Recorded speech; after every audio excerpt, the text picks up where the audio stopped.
반갑습니다, 여러분. 오늘은 사회주의는 무엇일까요? 가톨릭 교회의 가르침이 있나요?에 대해서 말씀드리겠습니다. 사회주의가 뭡니까? 라고 질문하면 공산주의와 마찬가지로 알 것 같은데 딱히 어떻게 설명하지? 라고 헷갈리는 경우가 좀 많이 있는 것 같습니다. 자, 이번 강좌에서는 최대한 쉽게 설명하려고 노력했습니다. 자, 사회주의는 근대 자본주의가 발전함으로써 노동계급이 소외되고 빈부의 차가 격심해짐에 따라 노동자의 정치적, 사회적, 경제적 해방을 주장하는 사상을 말합니다.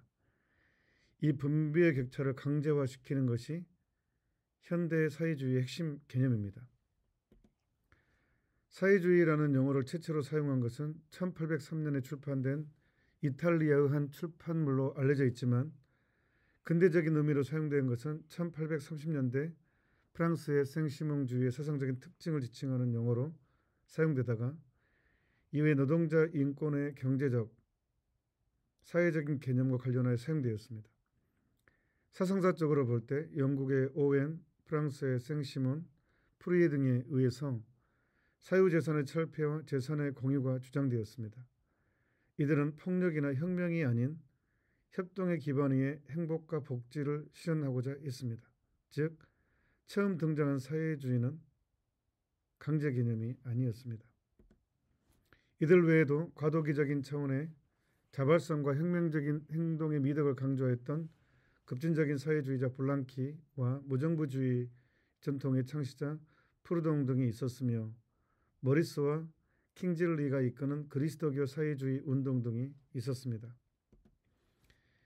이와 같은 사상의 기원이 어디에 있는지 분명하게 밝히기는 어렵지만 일부의 학자들은 플라톤의 국가나 모의 유토피아, 캄파넬라의 태양의 도시, 그 밖에 르네상스 시대의 여러 작품 등에서 기원을 찾고 있습니다.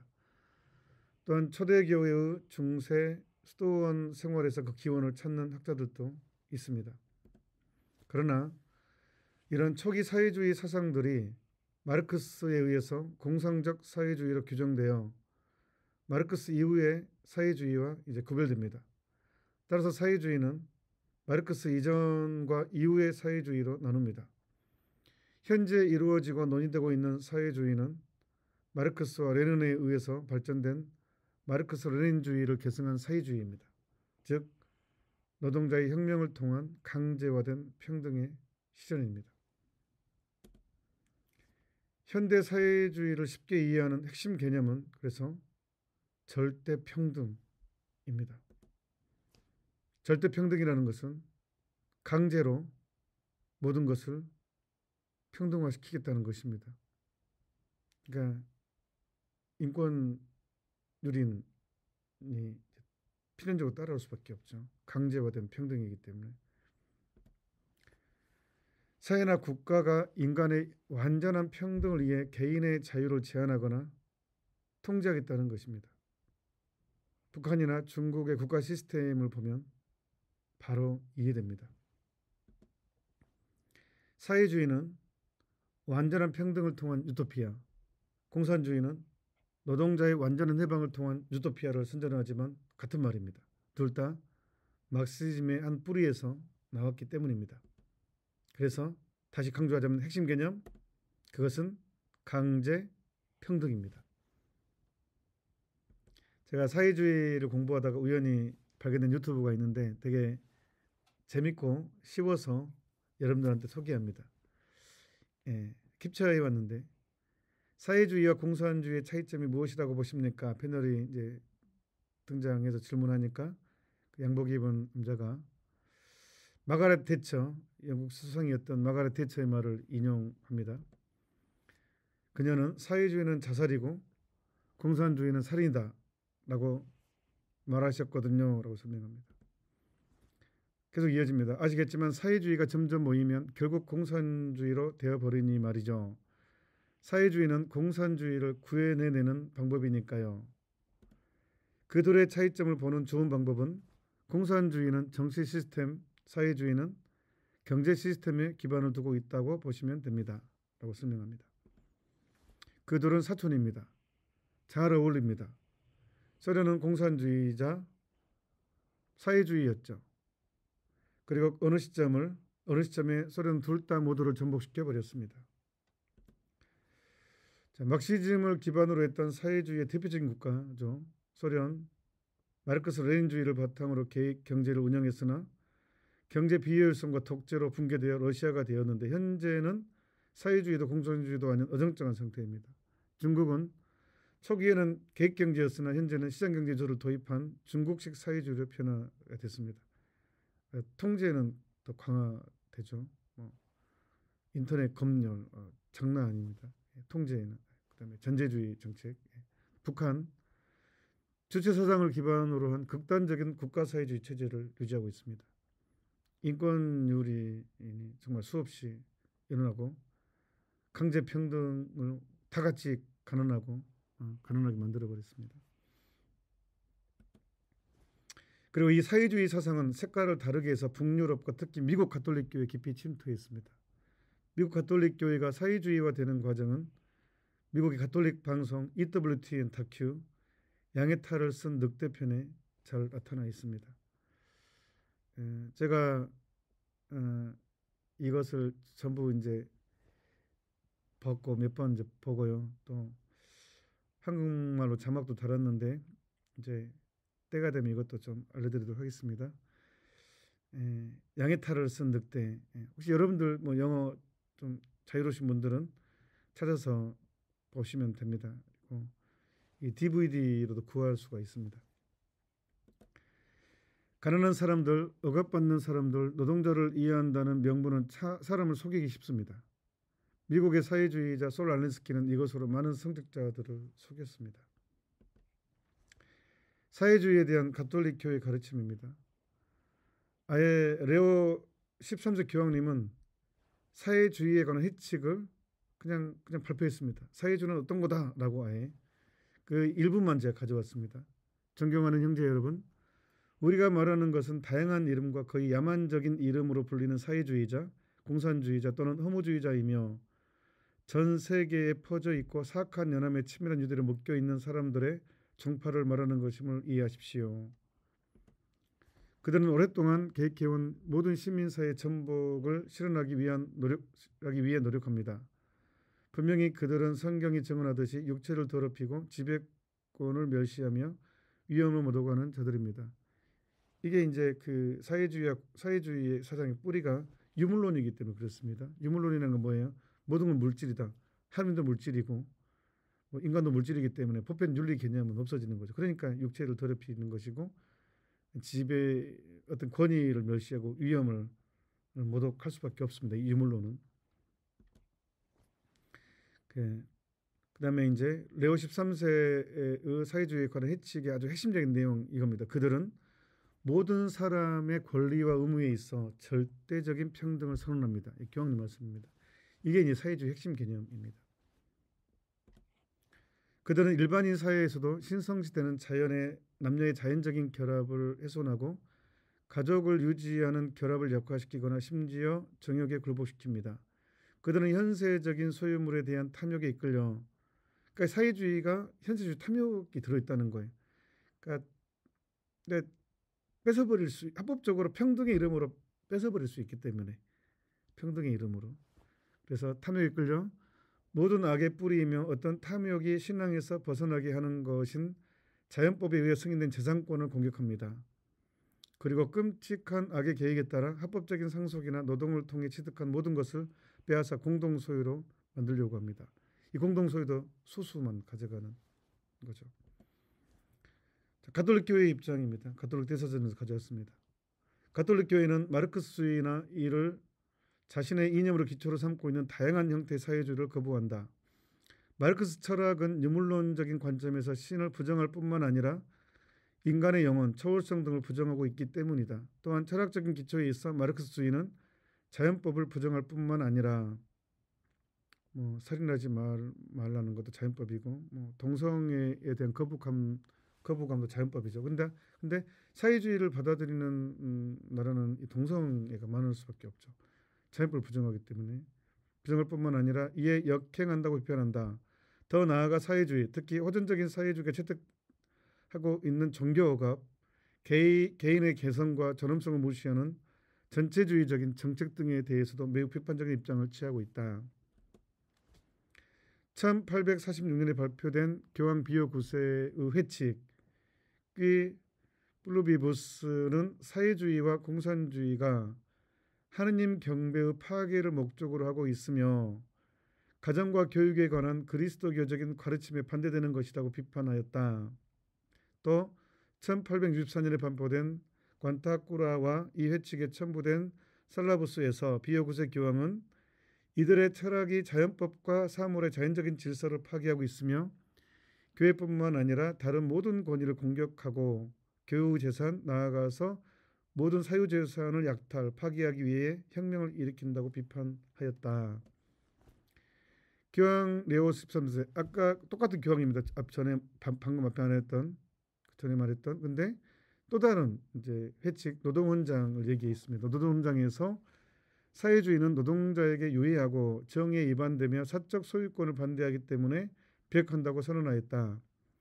사회주의자들이 그릇된 원칙에 기초하고 있다고 강조한 교황은 다음과 같이 사회주의를 비판하였다. 첫째, 재산에 대한 권리를 폐기하고자 했다. 둘째, 명백히 실현 불가능한 해결책을 주장하였다. 즉 그들은 모든 불평등이 극복될 수 있다고 믿었으며 강제로 이제 평균화시킴을 통해서 그것의 성취가 얼마나 어려운 문제인가를 고려하지 않았다. 셋째, 계급 간의 적대감은 자연적이고 필연적이라고 가정하였다. 그러니까 살인, 전쟁은 유물론적 범죄법에 의해서 진화의 과정이라고 정당합니다. 넷째, 모든 권리를 국가가 주관하게 하고 가족 생활에까지 정부가 관여하게 한다. 더구나 개인과 가족을 국가에 완전히 종속시켰다. 그러니까 검열을 이제 합법화시키는 것입니다. 이러한 비판은 자본주의에 대한 비판과 함께 이루어지는데 그렇다고 이제 가톨릭 교회는 자본주의를 절대적으로 지지하는 것도 아니에요. 노동자들을 비인간적인 상태로 몰아넣는 방음주의적인 자본주의는 또한 그리스도적인 관점에서 용인할 수 없는 것이었다. 그러니까 가톨릭 교회가 사회주의를 비판하지만 그렇다고 노동자를 비인간적인 상태로 몰아넣는 방임주의적인 자본주의도 또한 비판한다는 것입니다. 교황 비오 11세는 레오 13세 회칙에서 전제된 원리를 대부분 그대로 고수해 공산주의를 치명적인 질병으로 취급하였지만 일부 사회주의의 변화를 부분적으로 수용하였다.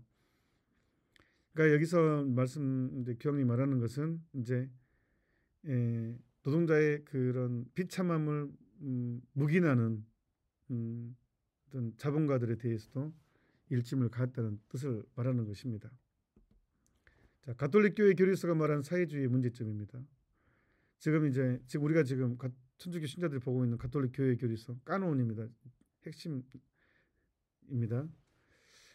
자, 첫 번째, 인간의 본성을 무시한 강제 재편, 강제 평등은 그 자체로 오르다는 것입니다. 교리서 407항에 보면 이제 선을 가장하여 인간의 탐욕과 지배욕의 합리화 도구로 사용한다는 것입니다. 자, 407항의 내용은 이렇습니다. 인간 본성이 손상되어 악으로 기울어진다는 사실을 무시하면 교육, 정치, 사회 그리고 도덕 분야의 중대한 오류를 범할 수 있다. 그러니까 인간은 이 탐욕이라는 것이 있고 욕망이라는 게 있는데 그냥 이 절대 평등을 그냥 하는 것은 바로 이 중대한 오류를 범하게 한다는 것입니다.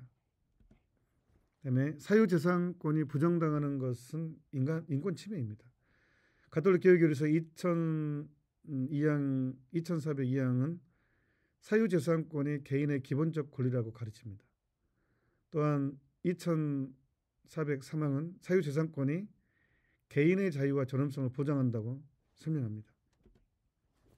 또한 가톨릭 교회교리서는 또한 국가의 과도한 개입은 개인의 자유와 자발성을 침해한다고 가르칩니다. 교리서 1883항은 개인, 가정, 중간단체의 자율성을 존중해야 한다고 가르치는데 이는 국가의 과도한 개입을 경계하는 것입니다. 내용은 이렇습니다. 사회화에는 위험이 따른다. 국가의 강제 개입은 개인의 자유와 자발성을 위협할 수 있다. 1885항은 국가가 개인의 중간 단체의 자유를 존중하고 보조해야 한다고 강조합니다. 보조성의 원리를 강조한 것입니다. 그다음에 인간이 사회를 위해 존재하는 것이 아닌 사회가 인간을 위해 존재한다는 것입니다. 교리서 1929항 보면 사회 정의는 인간의 탁월한 존엄성을 존중함으로써만 이뤄낼 수 있다. 인간은 사회의 궁극 목적이며 사회는 인간을 위해 존재하는 것이다. 그러니까 인간이 사회를 위해 존재하지 않는 것입니다. 자, 교리서 1930항입니다. 여기서는 모든 사람의 기본적 자유와 권리를 존중해야 한다고 말합니다. 자, 가톨릭 교회교리서의 사회주의에 대한 것을 정리하자면 개인의 자유와 권리, 사유재산권, 중간단체의 자율성 등을 강조하고 이를 침해하는 사회주의 체제의 문제점을 분명히 지적하고 있습니다. 종합합니다. 이 종합은 한용이라는 분의 글을 제가 가져왔습니다. 사회주의는 인간으로부터 윤리적 행위의 영적 원리인 자유를 박탈한다. 사회주의는 집단에 대한 개인 인격의 본성적인 권리를 인정하지 않는다.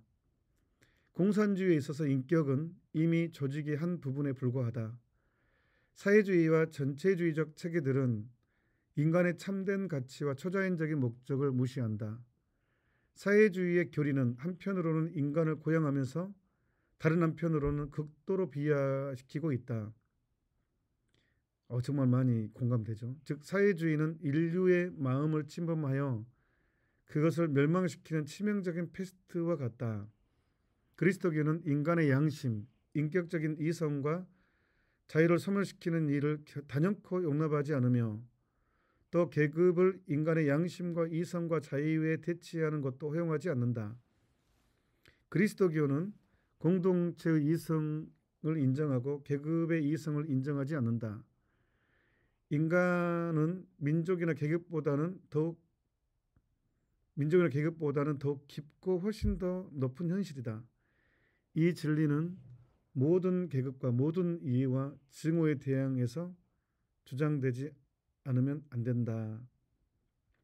인간의 존엄성, 인간의 이성은 무엇보다 우선시 되어야 된다는 것입니다. 자, 제가 이제 다시 정리합니다. 자, 공산주의와 사회주의는 둘 다 해방을 외치지만 통제가 기반이 되고, 인권을 외치지만 생명은 무시되고, 평등을 외치지만 불공평이 심화됩니다. 이것을 무마하기에 이 둘은 패닉, 공포와 전제주의를 통해서 국민을 이끌어가는 공통점이 있습니다. 그래서 선동과 선전에 아주 능합니다. 중국과 북한을 보면 바로 답이 나오죠. 가톨릭 교회 가르침은 사회주의의 이념을 단호히 반대하고 단죄했습니다. 그러나 이 둘은 진보의 이름으로 옷을 바꿔 입어서 사람들을 또 속입니다. 속지 맙시다. 여기서 잠깐, 그렇다고 해도 탐욕에 무한대로 치닫고 있는 몰인정한 자본주의를 가톨릭 교회는 찬성하지도 않습니다. 교황님 말씀처럼 그리스도교 모든 사상은 사랑에서 출발합니다. 가난한 사람에 대한 연민이 없다면 우리가 전하는 사상은 모두 쓸모없는 것이 됩니다.